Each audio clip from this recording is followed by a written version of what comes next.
Hello friends, welcome back to my YouTube channel. From today we are going to start a new topic acids and base. Okay? आज हम लोग acids and base से start करेंगे। तो आइए हम start करते हैं आज का अपना topic acid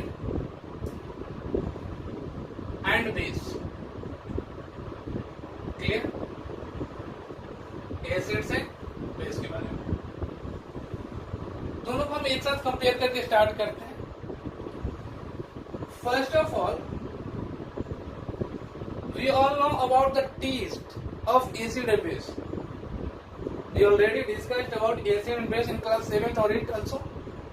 What are the taste of acids and what are the taste of base? Okay. So on the basis of acid, their taste, acids have shortest. Clear? Shortest, whereas bases have bitter taste. Bitter taste. Clear? Now, second one. On the basis of indicator, by using an indicator like a litmus paper, we also identify the nature of acid and base. When blue litmus, यानी कि जब blue litmus को use करेंगे acid में, जब blue litmus को deep करेंगे acid में, blue litmus turn into red, whereas in case of base, when red litmus dip into base, it turns into blue. इस बात को समझेंगे। अगर हमारे पास रेड लिटमस लाइक दैट, ठीक है, और उसको अगर हम बेस में डिप करेंगे तो उसका कलर चेंज हो जाएगा, ब्लू होगा। That means red to blue change होगा। But in case of acid, अगर रेड लिटमस को डीप करें और ये हम करें कि ब्लू हो जाए, नहीं। When red litmus paper dipped into acid, then there is no change in color. अगर रेड लिटमस को एसिड में डीप करेंगे उसका कलर ब्लू नहीं होगा। रेड टू ब्लू तभी होगा जब रेड लिटमस को हम वैसे केमिकल में डीप करें जिसका नेचर क्या हो, बेस हो। ठीक है भाई, इसका पॉजिटिव देख सकते हैं। Blue litmus turn red, blue turns to red in case of acid, but in case of base blue को अगर हम चाहे कि रेड हो जाए, गलत नहीं होगा। तो जैसे कि रेड लिटमस का कलर ब्लू चेंज नहीं होगा एसिड में, वैसे ही ब्लू कलर जो लिटमस होगा वो रेड नहीं होगा बेस में। तो ये तो हम क्लास 7 में ही ऑलरेडी डिस्कस किए हुए हैं। So now next one is acid and base के बारे में हम क्या समझेंगे। If H plus ions in aqueous solution,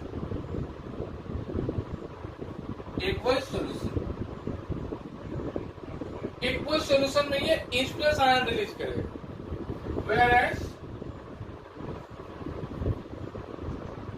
hydroxide ions in aqueous solution,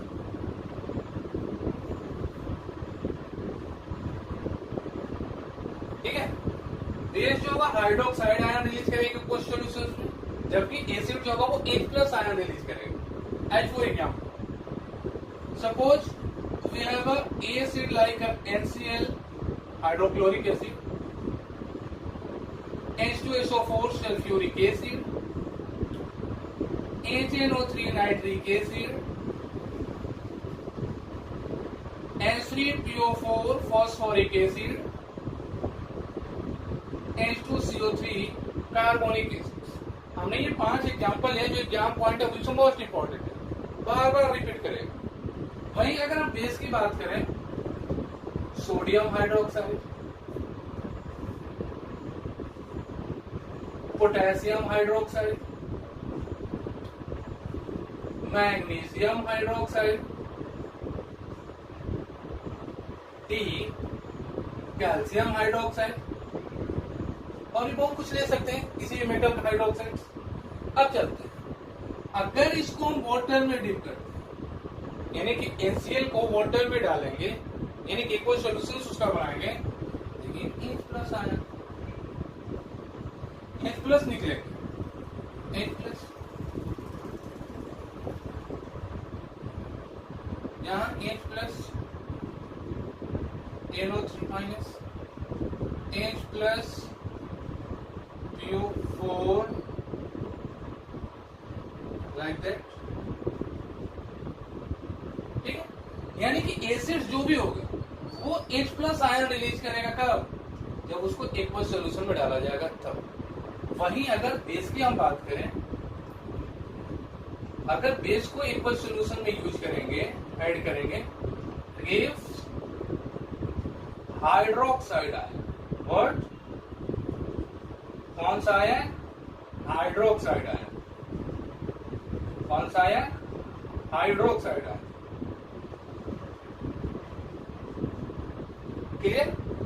क्योंकि हर एक केमिकल्स को ये टेस्ट करके बताएं, क्योंकि जनरली देखिए, अब इसमें HCl H2SO4 HNO3, hydrochloric acid, sulphuric acid and nitric acid considered as a strong acid. Strong acids हैं, अगर उनका यूज इस मेथड से यूज करें, टेस्ट करें कि वो एसिड से की बेस है, तो ये इतना ज्यादा स्ट्रॉन्ग है कि अगर उसके टेस्ट के चक्कर में, अगर जो टेस्ट बर्ड्स हमारे टंग्स के ऊपर हैं, फिर वो नेक्स्ट टाइम से वो टेस्ट बर्ड्स यूजलेस हो जाएंगे, वो इवन दो फूड आइटम्स का भी टेस्ट करने लायक नहीं होगा। So each and every chemicals can not be identify by using a testing methods. Testing method का यूज करके हम किसी भी केमिकल्स को आइडेंटिफाई करना सही नहीं है। सो उसके लिए कुछ हमें केमिकल्स रिएक्शंस प्रॉपर्टी वगैरह मालूम होने चाहिए, तो ये हम कर सकते हैं। अगर उसको हम इक्वल सॉल्यूशंस में ऐड करेंगे तो वो हाइड्रोजन आयन यानी कि H प्लस आयन रिलीज करेगा। अगर वो बेस है तो वो हाइड्रोक्साइड आयन रिलीज करेगा। आई बात समझ में? अब यहाँ एक बात और हो, अगर हम ये मान रहे हैं कि HCl H2SO4 और HNO3 यानी कि sulphuric acid, hydrochloric acid and nitric acid को हम स्ट्रॉन्ग मानते हैं, कैसे हम माने कि ये स्ट्रॉन्ग है? ये दोनों स्ट्रॉन्ग क्यों नहीं है? जबकि हाइड्रोजन आयन रिलीज कर रहे हैं। तो यहां पर कंडीशन से ये है, अब acid which give a more H plus ion in their aqueous solutions, वैसे एसिड जो maximum H plus ion release करते हैं अपने एक्वस सॉल्यूशन में, वो स्ट्रॉन्ग एसिड्स होते हैं। क्लियर? जैसे कि अगर हमने एक कंटेनर लिया, ठीक है, इसमें हमने वाटर रखा और ऐड कर दिया HCl, ठीक है, और एक दूसरा कंटेनर यूज किया, इसमें वाटर के साथ हमने ऐड कर दिया फॉस्फोरिक एसिड H3PO4, ठीक है, दोनों ही कंडीशन में H प्लस आयन रिलीज तो होंगे, बट जो डिफरेंस होगा वो H प्लस आयन के मैग्नीट्यूड में होगा। जैसे अगर यहाँ 10 H प्लस आयन रिलीज हो रहा है, तो नो डाउट यहाँ पर less than 3 H plus ion release होंगे। हम ये एग्जैक्ट नहीं कर सकते हैं कि H2O में अगर HCl ऐड करेंगे तो वो 10 H प्लस आयन ही रिलीज करेंगे, बट मेरा कहना ये है कि HCl gives a more H plus ion in compared to phosphoric acid। अगर सेम अमाउंट में हम फॉस्फोरिक एसिड यूज करें और उस सेम अमाउंट में हम HCl का यूज करें और सेम वाटर में हम डाल दें, तो जो H प्लस आयन रिलीज करने की एबिलिटी होगी वो HCl के पास, वो फॉस्फोरिक से ज्यादा होगा। That's why we can say that HCl is a strong acid than a phosphoric acid। Then how can we define the strong acid and a weak acids? ठीक है? So एक बात याद रखें, a type of acids which give a more H plus ion is considered as a strong acid. Clear? Sir कैसे ये हम पता करें? केमिस्ट्री में इतने सारे केमिकल्स एसिड्स हैं, कौन से स्ट्रॉन्ग है कौन से बेस है? डोंट वरी, क्लास 10th में आप इन तीनों को याद रखें, NCl, H2SO4, HNO3, ये तीन जो है हमारे स्ट्रॉन्ग एसिड्स हैं। इनके अलावा जो भी हमें नीचे देखने को मिल रहे हैं, वो चाहे फॉस्फोरिक हो या कार्बोनिक एसिड, उसको वीक एसिड में कंसिडर किया जाता है। ठीक है? ठीक वैसे ही हमारा यहाँ भी sodium hydroxide and potassium hydroxide, इनको हम स्ट्रॉन्ग बेस में कंसिडर करते हैं। ये स्ट्रॉन्ग बेस कैसे है? ठीक वही रूल है, अगर acid H plus ion release करते हैं और अगर वो स्ट्रॉन्ग है, give a more H plus ion, same base give a hydroxide ion in aqueous solution, so that's why we can say that a strong base give more hydroxide ion in compared to weak. ये जो दोनों हम बात कर रहे हैं, ये weak base है और ये स्ट्रॉन्ग बेस है। क्लियर? तो जो ज्यादा H प्लस आयन रिलीज करेगा वो एसिड में स्ट्रॉन्ग होगा, जो ज्यादा हाइड्रोक्साइड आयन रिलीज करेगा वो स्ट्रॉन्ग बेस होगा।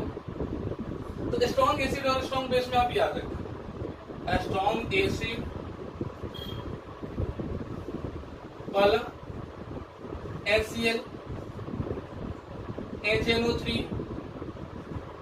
और ये सल्फ्यूरिक एसिड। ठीक है? वीक एसिड याद रखें, ये दो ज्यादातर याद करने का कोई जरूरत नहीं है, H3PO4, H2CO3। वही स्ट्रॉन्ग बेस की अगर हम बात करें, फर्स्ट सोडियम का हाइड्रोक्साइड एंड पोटेशियम का हाइड्रोक्साइड। वीक बेस फर्स्ट ये मैग्नीशियम का हाइड्रोक्साइड याद करें, या वो जो यूज किया हुआ है कैल्शियम का हाइड्रोक्साइड। ठीक है? तो अब हम चलते हैं नेक्स्ट टॉपिक की तरफ। क्लियर?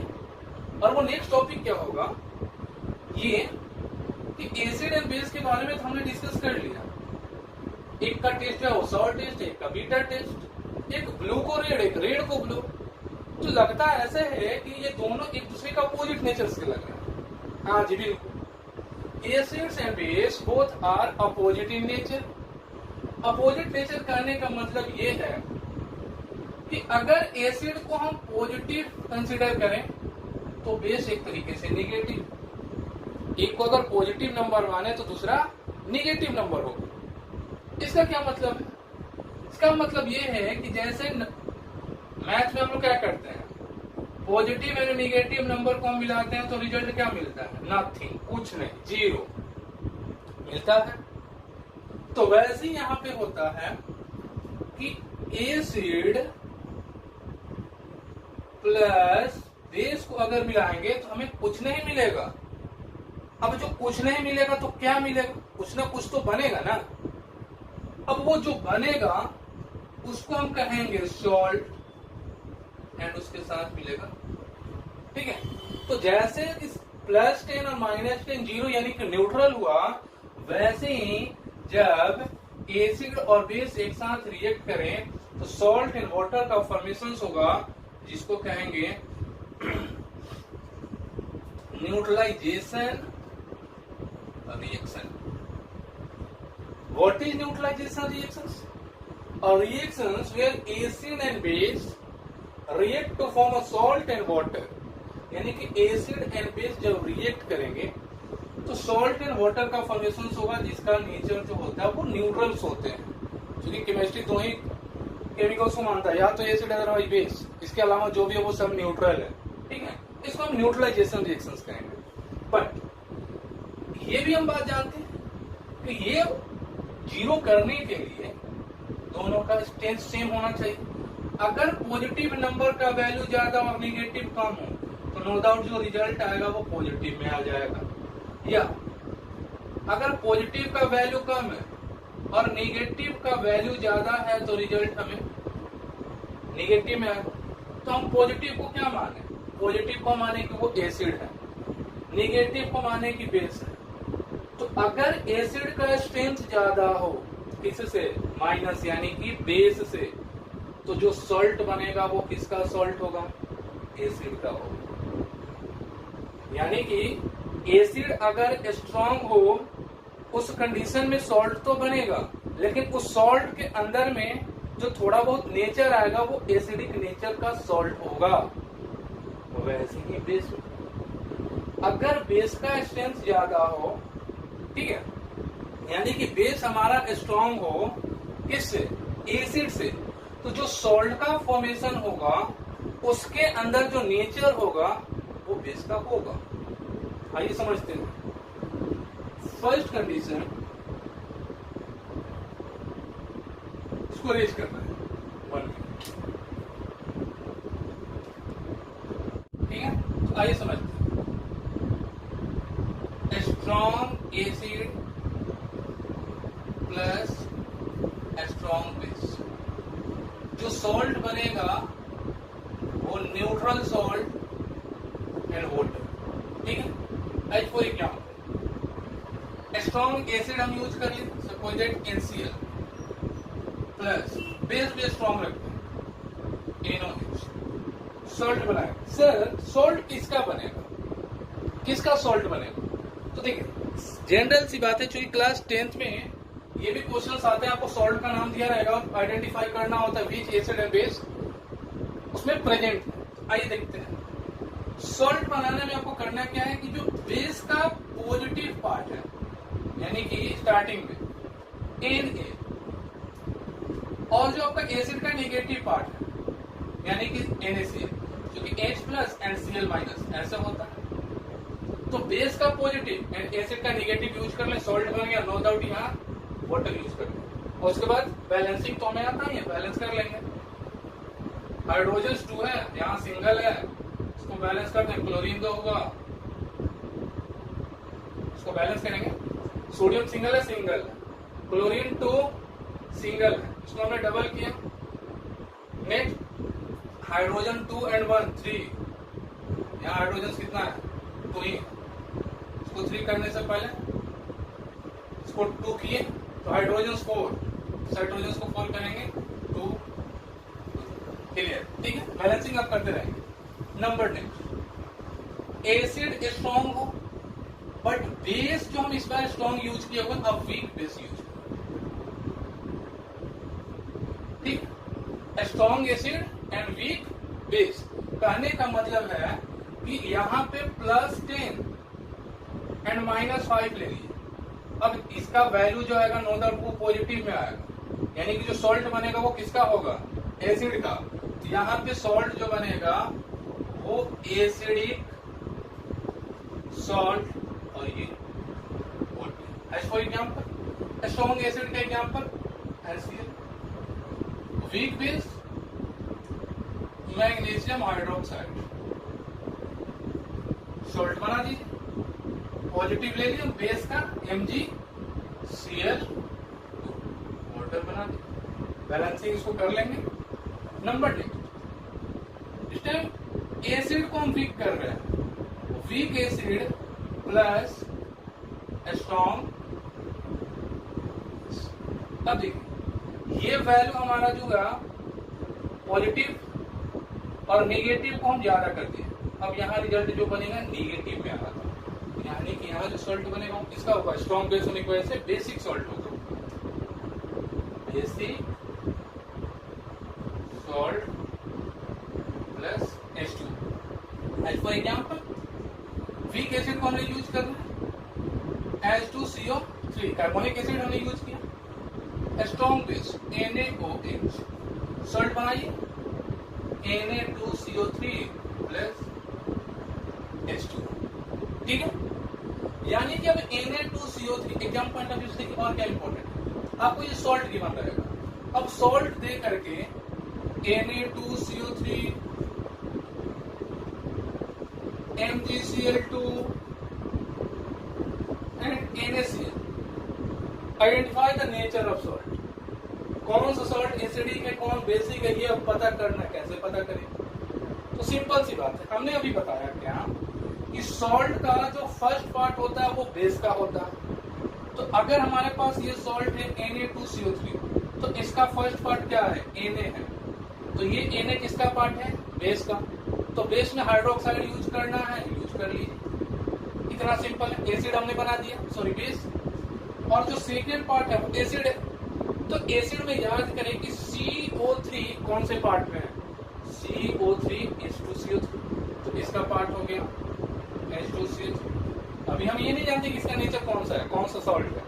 अब देखिए, स्ट्रॉन्ग बेस, वीक एसिड, तो अगर weak base sorry weak acid हो, स्ट्रॉन्ग बेस हो, तो नो डाउट जो सॉल्ट बनेगा वो कौन सा सॉल्ट होगा? Basic salt. कर सकते हैं कि नहीं कर सकते? Number next, MgCl2, first part जो है वो बेस है, Mg, हाइड्रोक्साइड यूज करेंगे, मैग्नीशियम की वैलेंसी 2 ये। अब Cl, कौन से एसिड में Cl है? नो डाउट NaCl है। Strong acid, weak base, salt जो बनेगा एसिडिक बनेगा, NaCl, NaOH और Cl है तो दोनों स्ट्रॉन्ग, मतलब सॉल्ट जो होगा न्यूट्रल होगा। तो इस तरीके से हम लोग क्या कर सकते हैं? सॉल्ट को आइडेंटिफाई कर सकते हैं कि उसका नेचर क्या है और कौन सा सॉल्ट जो वो एसिडिक है कि बेसिक है, कौन सा न्यूट्रल है। क्लियर? नेक्स्ट वीडियो में हम लोग डिस्कस करेंगे chemical property of acids and okay. So इस तरीके से हम लोग नेक्स्ट वीडियो में इसको कवर करेंगे। तब तक के लिए धन्यवाद, थैंक यू। और हम रिक्वेस्ट करते हैं आपसे कि आप हमें सपोर्ट करें ताकि हम वीडियो जो है वो कंटिन्यू कर सकें और रेगुलर टाइम पे हम आपके लिए वीडियो जो है वो अवेलेबल कर सकें। नहीं, हम और भी वीडियो में कुछ फिजिक्स के भी कंसेप्ट को लेकर के आएंगे। तो अगर आप किसी को भी अगर जिस टॉपिक में अगर प्रॉब्लम है फिजिक्स केमिस्ट्री से रिलेटेड 9th और 10th को लेकर के, आप हमें कमेंट बॉक्स में कमेंट कर सकते हैं। और हाँ, हमें सपोर्ट करने के लिए जितना हो सके अपने फ्रेंड्स को शेयर करें, क्योंकि शेयर करने और सब्सक्राइब करने में कुछ जाता नहीं है, क्योंकि उससे हमें भी मोटिवेशन मिलेगा और हमें भी कुछ एनर्जी मिलेगा जिससे कि हम अपना वीडियो जो है फुल एनर्जेटिक होकर के शूट कर सकते हैं। ठीक है, thank you, have a nice day.